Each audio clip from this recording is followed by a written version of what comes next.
gudoomiyaha xarunta xuquuqda aadamaha Soomaaliland Guuleed Axmed Daafac ayaa ka deeriyay nolosha 9 maxbuus oo ku xidhan xabsiga dhexe ee magaalada Hargeysa kuwaasi oo 4 bishan ka soomay cuntada. Guuleed Axmed Daafac oo aan ku wareystay barnaamijka xogtiba ee toddobaadkiiba halka mar ka baxa Samna News TV waxa uu sheegay in laba ka mid ah 9 qof ee soomay ay noloshoodu aad u liidato oo aanay caafimaad qabin. isagoo arrimahaas faahfaahinayana waxa uu yiri maxaabiista cuntada waxay ka soomeen 4 bisha ku beegan maalin sabti ah waxayna ka cabanayaan in muddadii xarigooda uu dhamaaday kulka cuntada soomidoodu waa mudaharaad ay doonayaan in cabashadooda lagu dhageysto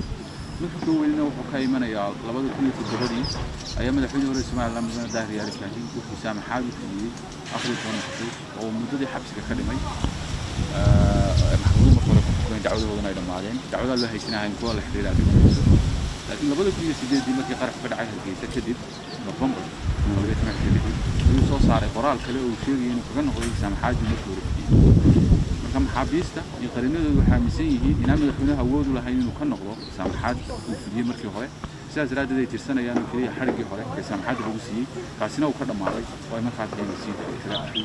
faa'iido wanaagsan caynkaas ayay ku adkaysanayaan oo keenay inay cuntada ka soomaan.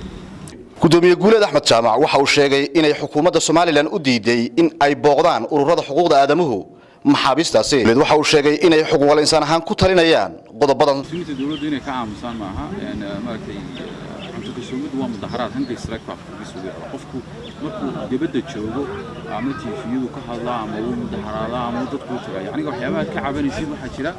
qaabab loogu gudbiyaa jira marka dibadda joogo dadku markuu maxbuus yahay cabashadiisa si uu dadka dibadda joogo u sheegi karaa ma jirto marka sababta uu sameyn karo waa inuu cuntada ka soomo waa fadiin uu diray leeyahay waan cabanayaa cabashada ida dadka xusayso dhageysta oo iyaaga marka dadka cabashadana xusaysa waa in cabashada darsan ka jawaabaan faahfaahin bixiyaan dadkana wax ka cabanayaan ka jawaabaan ma aamusan koox ma aha suura kale ma arka labaad waa inay ururada madaxa bannaan ee xuquuqlisan u ogolaadaan inay dadkii arkaan xaaladooda caafimaad iyo waxa ka cabanayaan ay ogaadaan oo saddexaad waa in daryeel caafimaad oo muhiim ah oo u baahan oo madax bannaan oo aan ahayn jeelka kaliya la siiyo waa dad 12 maalmood cuntada ka soo manaan qaatay xanuunsanayeen maxaabiis muddo dheer ah 2003 ilaa 2005 bay dadkan badankooda muddo dheer bay xanuunsanayeen caafimaad u baahan yahay daryeel caafimaad muhiim waxyaabahaas muhiim dawladda looga baahan yahay inay samayso. wasaaradda cadaaladda ee Soomaaliland maxkamadda sare iyo xeer ilaalinta guud ee qaranka ayaa intuba ka gaabsaday in ay wax faahfaahin ka bixiyaan sababta ay maxaabiistaas ugu diideen in la booqdo. Cabdi Fataax Ismaaciil Mursal Samna News TV Hargeysa.